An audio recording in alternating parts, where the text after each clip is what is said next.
Hi, I'm Christine, and this week you're going to help me find out if I can make kombucha from my SCOBY hotel that I've been saving in my cold storage now since the beginning of September. It's now the beginning of April. I have done nothing with this. I have not fed it throughout my kombucha season last spring and summer. All I was doing was saving a SCOBY every now and then when I cleaned out my kombucha bucket, and I would add a little bit of fresh sweet tea to this container, a little bit extra sweet just to give them a little bit of extra food. But again, I have not touched it since the beginning of September. I decided to pack in all of my kombucha making. I personally drink kombucha because it replaces alcohol for me in the summer.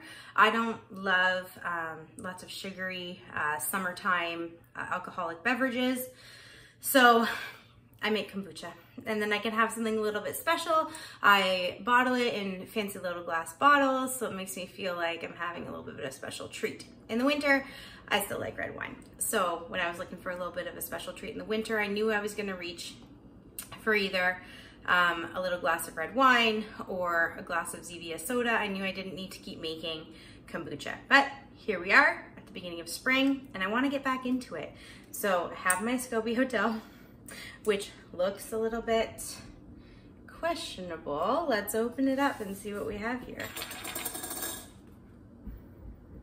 It smells actually good. If you're not used to the smell of kombucha, you may think this is kind of like vinegar. Maybe it would be a little bit strong for you, but for me, all it smells like is really strong kombucha. It doesn't smell moldy. If you can see, there's actually a SCOBY that grew right over top, sealed in all of the liquid, and there's absolutely no mold whatsoever. It spilled over at one point in the cupboard, so I did remove a bunch of the top layer, add a little bit of sweet tea, and didn't add any more SCOBYs to it.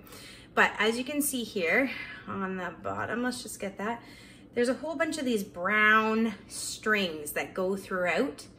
That's yeast. That's actually good. That's the stuff that you want. I was a little bit worried I was gonna open it up and it was gonna smell and I was gonna have to go buy kombucha from the store and start all over again, but I'm really happy with how that smells. So before I dig in here to find the piece of SCOBY and the bit of starter tea that I'm gonna use to start my kombucha again, I'm gonna get my tea rolling for my new batch. This year, I'm not planning on making as much kombucha. I wanna do it more continuous brew because my youngest actually loves kombucha, but he prefers it just as a first ferment right out of the bucket. So I just replaced my plastic spigot with a, spigot, is that what they're called? I don't know, with a metal one this year. So it won't get clogged with yeast and I don't have to worry about any of the plastic, silver coated plastic chipping or leaching or anything into my kombucha. It's all stainless brewing grade steel now, which is probably better. This jar is 3,000 milliliters. For everybody wondering, that's about 3/4 of a gallon. So my recipe today is gonna make about a half gallon, and that's really all I wanna keep on hand. As the fruit starts rolling in from the spring, I am gonna do some second ferments for myself. But like I said, my son just likes it directly from the bucket. It's sweeter for him. It's not as fizzy, but I like it because he gets that little bit of extra probiotic in his diet, and it's not juice. We don't keep juice in the house, but it is something special for them, especially in the summer. I let them put a little bit of lemon in it. I really want to get my other two onto it this year, so I'm hoping I can get them to drink it if it's not fizzy. And they can add a little bit of lemon to it. It'd kind of be like a kombucha sweet tea, lemon sweet tea. All right, first things first, I've got my recipe. So my recipe is actually from the Prairie Homestead, and it's an archive from 2019. So I'm not sure if you can even find it anymore on her blog. I know she has done a lot of rearranging on her blog. So what I'm gonna do is I will create a kombucha chart, as you will. I like to convert mine into milliliters because I am in Canada, so everything we do is in liters and milliliters, not really gallons. It's not really a measurement that we use, but I'll post all of the conversions in a chart on my Instagram. So I'll have that there on the page My Instagram is the same as my YouTube, Christine and Company, so should be pretty easy to find. If you have any trouble, just leave me a comment below and I will figure out how to somehow link you to that. So, first thing, measuring cup. I'm gonna go grab my boiling water and I will add 2 cups to my measuring cup to make my tea concentrate. Okay, boiling water, measuring cup, 2 cups. Perfect. Hopefully you can see what I'm doing here a little bit better. I put you in from the top. This is my container of bulk black tea. I bought a really nice Indian black tea because I want to start to make iced chai lattes as another special summer treat.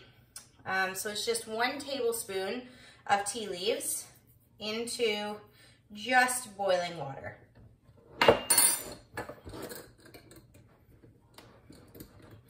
You also add a 1/2 cup organic cane sugar to that. I'm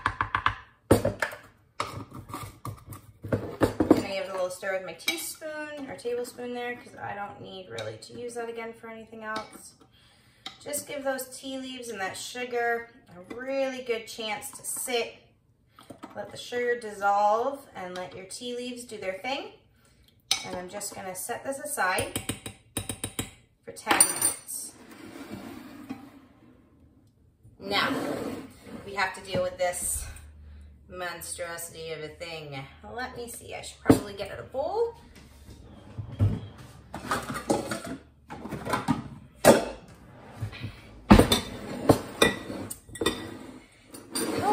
That way might be a little bit better. Okay, now the fun part. All right, so, because that top one was exposed to the air, I'm gonna take that out. I'm actually gonna throw it in my compost pile for my compost to get some beneficial bacteria into it.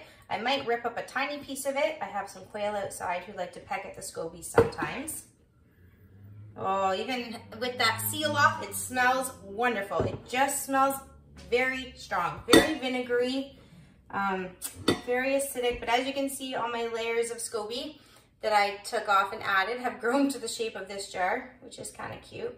So I might actually, I'm gonna leave that guy. He was pretty close to the top. I'm gonna leave this guy too out. He was also pretty close to the top, so we're not gonna use him. But who we are gonna use is probably this next guy.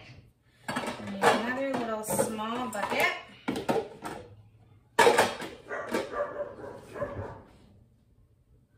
That doesn't say how big it is, but we're gonna, ooh, there we go. So this is some people call it a peck aisle. I refer to this as the SCOBY mat or the SCOBY, this slimy thing. Technically, it's not the whole SCOBY, it's the mat of bacteria. SCOBY stands for Symbiotic Culture of Bacterial Yeast. Oh, yeah? All right, it's a beautiful spring day here, so we have a bunch of the neighbor kids over playing. And my youngest has decided he's in a mood today, so I've kind of had to do a little bit more intervention than I like when the kids are supposed to be outside playing on nice days. As you can see here, we've hit another spot where I must have taken a little bit of a break, and it's formed a beautiful little mat. So I'm going to take this mat out. Oh, it's beautiful though. Oh, you know what? Nope, I'm not gonna use that one. I'm gonna use this one. Look how pretty and perfect that is. It's just super thin.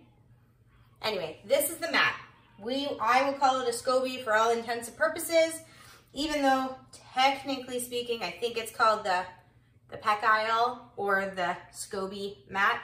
Symbiotic culture of bacteria and yeast, because technically speaking, the SCOBY, we're gonna need to take all the other chunks out of here. I thought it would just pour and all the chunks would stay in there, but that's not the case. All right, take all the chunks out, because technically all of your bacteria and yeast is in your liquid. in the actual kombucha, or in this case, this is now kombucha vinegar. See there, ooh, on my fingers, it's not very pretty, but that's the yeast, the strands of yeast. They're just brown because of the tea. The tea stains them brown. So this still smells great, smells like vinegar, so I need 1 cup. So there's half. And, oh, we're just gonna get barely 1, but that's okay. That's good. So now all of this bowl, you could actually, there's lots of recipes about how to use your discarded SCOBYs. Some people dehydrate them and blend them up, add them in as, oh, look at that liquid. Add them in as probiotics into their diet. Other people dehydrate them and grind them up and feed them to their chickens. You can feed them to your chickens or your quail just as is, like this. Mine just like pecking at it. I think they just think that it's fun. So now in this container, you can see we've got the 1 cup of vinegar. And again, it smells good. It smells like tea vinegar would smell. It wasn't moldy at all. It wasn't off-putting. I don't really want to taste it because I don't like vinegar. Very similar to apple cider vinegar is what it smells like. So we're going to set that aside now, because before we mix them all together, we have to cool down and strain out our batch of tea concentrate that we are making. It's been about 10 minutes. I washed out my SCOBY Hotel so that I can fill it with about 1 liter of ice cold water. That's 4 cups. And the liter of ice cold water is gonna go into my bucket first. And then I'm gonna stick my strainer on top of my bucket, and I have my tea and sugar blend. And because it's all loose leaf tea, I'm gonna have to strain it out because you don't want the tea leaves to go into your final thing. I mean, a little bit is okay, but. Okay, there we go.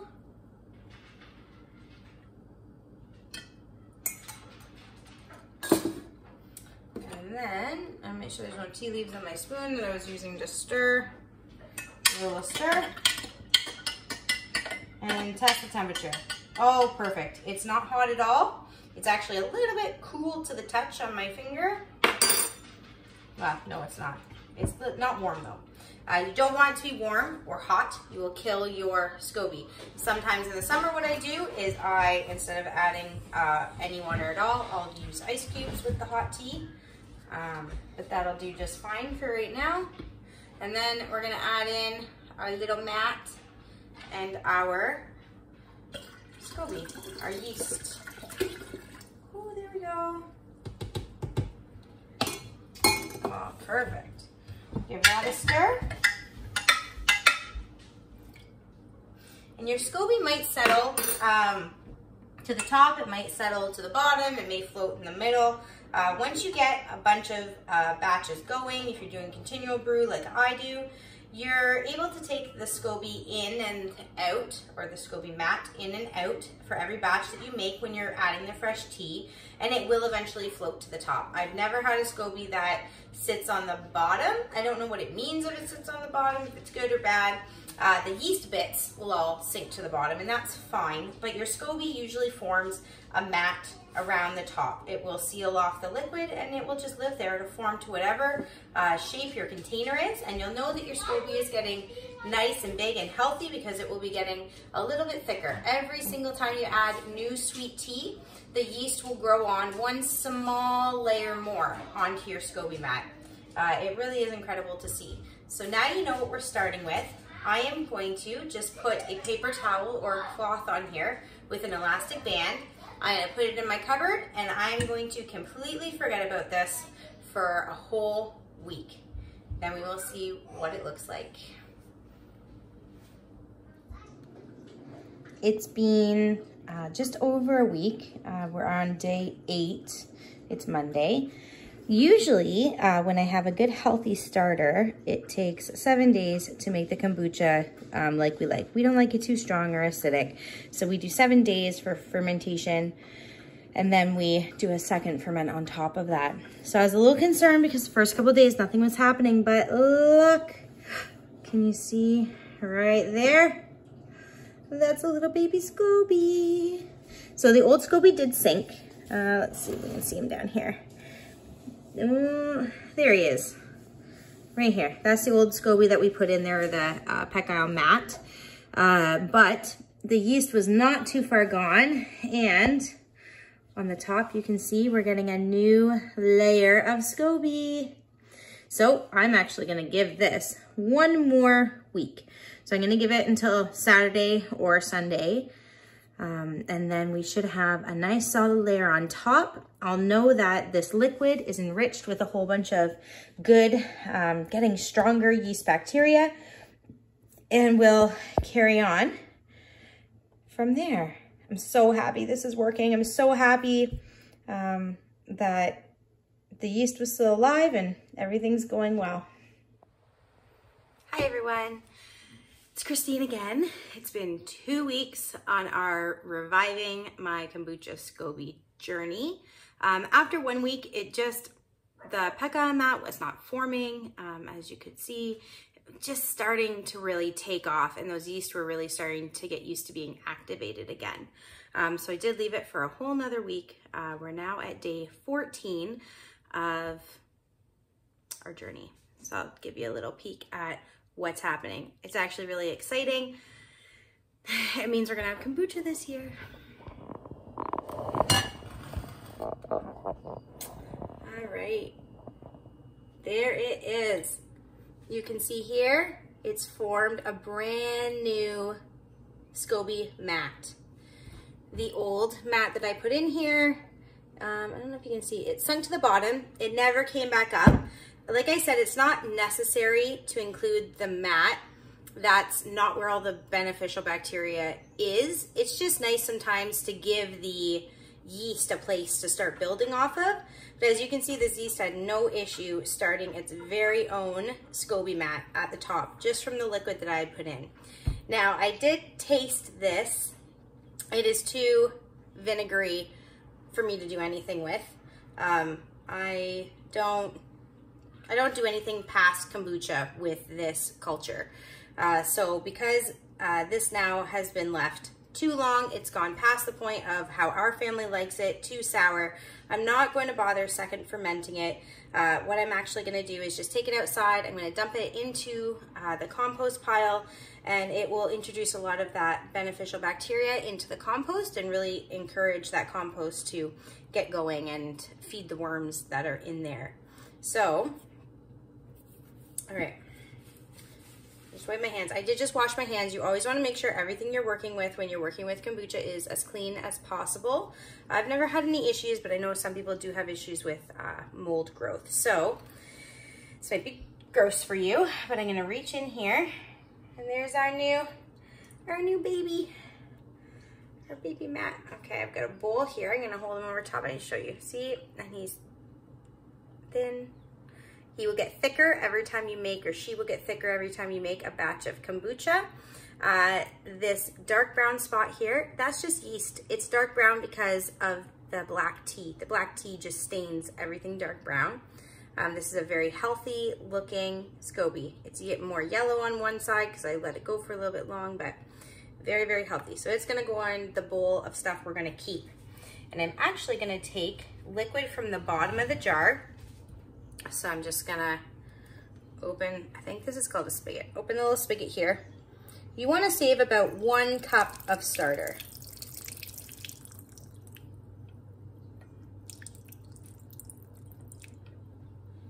So there we go.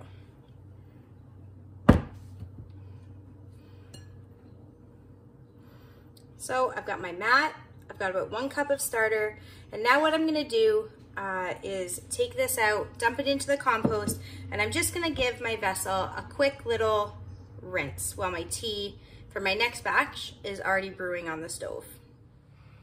I think this is the best way you guys can see me now put all of my kombucha back together for my next batch. As you can see, I rinsed this out. I actually didn't even use any soap. I just rinsed it really good with warm water. Made sure to rinse out the spigot as well, just because I knew there was just too much yeast in this batch. It was fermenting really quickly. So I wanted to give it a little clean, make sure it was all good. I did this according to my 3/4 gallon or 2,800 milliliter 10 cup kombucha recipe. That's normally what I make in here. This is a 3,000 milliliter or 3-liter container. And that's probably all I'm going to be making this summer. It's gonna ferment a little bit faster, which is fine. I'll probably have to be bottling it every 5 to 7 days, which is absolutely fine with me. I'll always keep fresh kombucha rolling. So I have my concentrate, my tea concentrate. It's 3 cups, so it goes in first. It is still warm. Ooh, and it's dripping everywhere. It is still warm, and my SCOBY is still safe over here. It's not getting cooked. It's fine. So all of that didn't go in, but that's okay. I'm thankful that making kombucha is not an exact science, and it's very forgiving. And then 3/4 cups organic sugar. That's pretty much it. Okay. Make sure there's no clumps in your sugar before you try to pour it, or you're gonna make a mess. That's what happened here.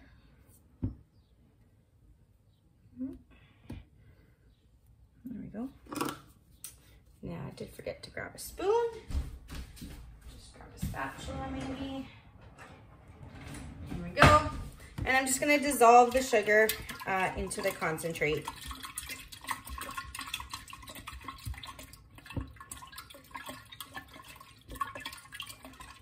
When I'm done dissolving this, I will add 7 cups of water, cold water, to really cool this down, for a total of 10 cups.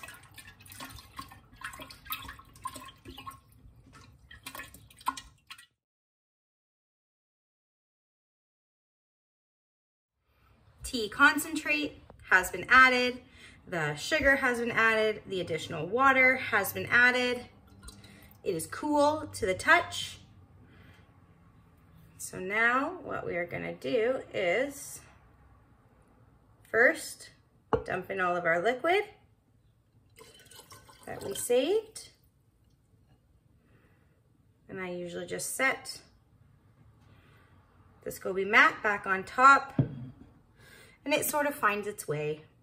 It'll half float, half sink. It does not matter where your SCOBY mat sits. It will eventually form a new mat on the top. So if the existing one you always put in sinks to the bottom and you get a new one on top every time, just keep the new one on top. It's not a big deal. Mine traditionally, at this stage, have always kind of looked wonky like this, like kind of half up, half down, not really understanding what they're doing. And eventually, once the carbonation starts building up in this container, it forces that mat to sit at the top.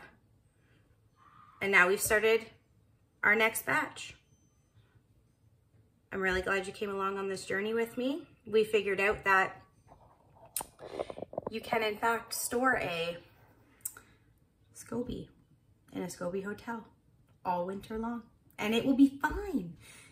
It will be absolutely fine. So if you want to try making kombucha, but you feel overwhelmed and you feel like, again, it's something that I'm gonna have to babysit all the time, I'm really worried, like what if I have to go away on a business trip, or I want to go on summer vacation with my family? Don't worry about it. Take your SCOBY mat, a little bit of your liquid, put it in a container, put it somewhere cold and dark with a little bit of fresh sweet tea. And when you get back, it may take a batch to get going, but you can do it. There's no pressure. These yeast have survived for thousands of years for a reason. They survive in the environment around us every single day. And it's not meant to stress you out. This is supposed to be part of your well-being journey, of your health journey. And I really want to show you that you can make it as easy or as complicated as you want it to be, but it's not something that should be adding stress to your life. It's something that should be nourishing you, should make you feel happy, should also be nourishing your soul just as much as your body, and it should be giving you joy. So I hope I've helped you find that today, and I'll take you along on my exciting kombucha journeys as the season gets going. Have a great day.